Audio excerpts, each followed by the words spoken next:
been looking at some ways to cinch a trunk and climb a very small diameter trunk. Now, it's not so much that somebody won't climb a tree this small, but when you get up at the top of a tree, you may very well wind up in a situation where you have no limbs above you to tie to, and you have no choice but to cinch the trunk. I want to show you a method here first that I really find awkward, somewhat exasperating, and slow to advance. The idea here is, and this is a classic tree cinch or trunk cinch climbing system.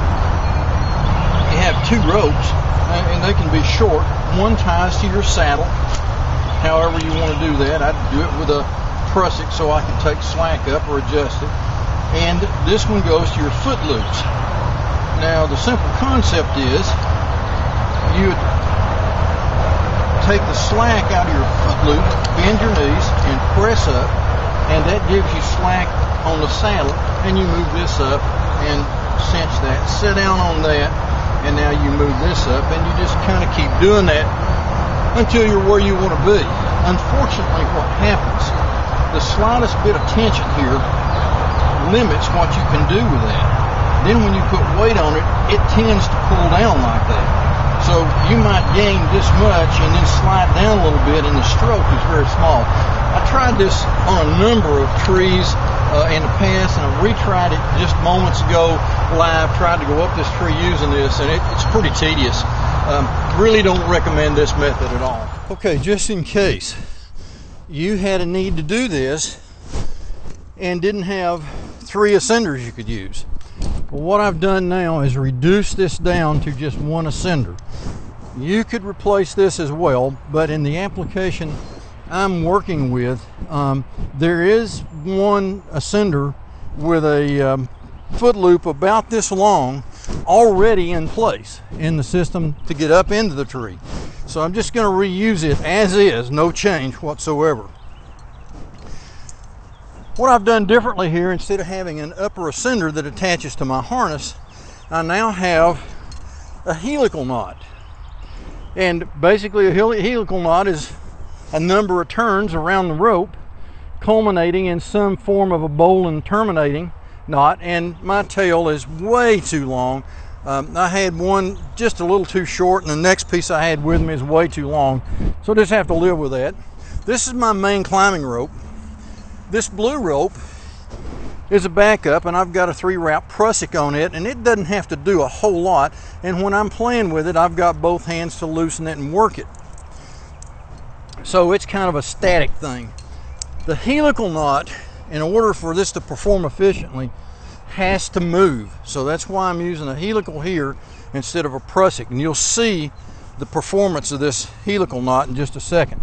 So I'm going to clip in here, and I know my ground camera is a good ways away, so you're not probably going to get a lot of details from it. So I'm going to try to remember to keep my helmet cam focused on what I'm doing here. All right, here's the helical, and I'm just going to slide it up. Now, it's just now beginning to load, and you'll see it kind of begins to look like one of those tree climber hitches that work so well.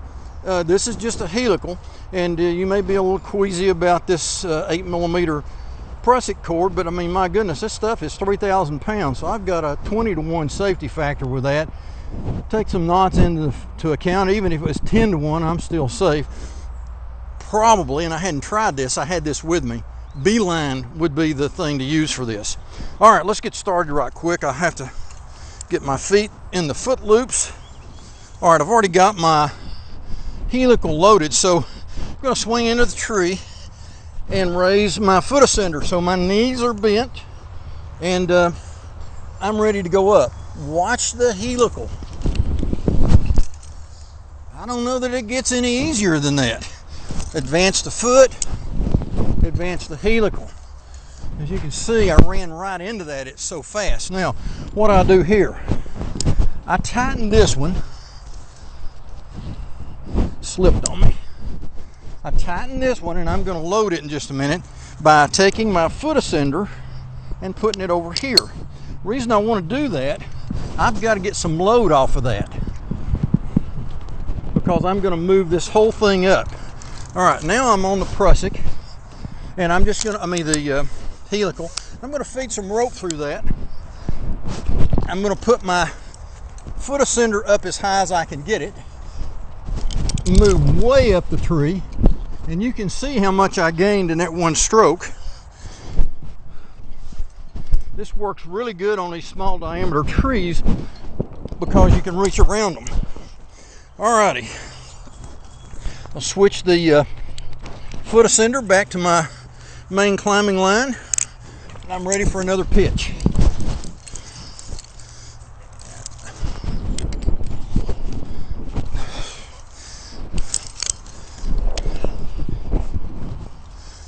Now, interestingly enough, I can down climb on this. I'm going to release my second tie in here so I can do this. If I didn't want to down climb, I could simply install my climbing line, load it on a descender, say my rig, and go down like that. But if I were only 5, 6, 10 feet up, maybe, it may not be worth it because I can actually walk down on this helical. The secret is this: stand up, advance it, and it comes down. And you can see I use 2 fingers to do that. Stand up, a little bit more.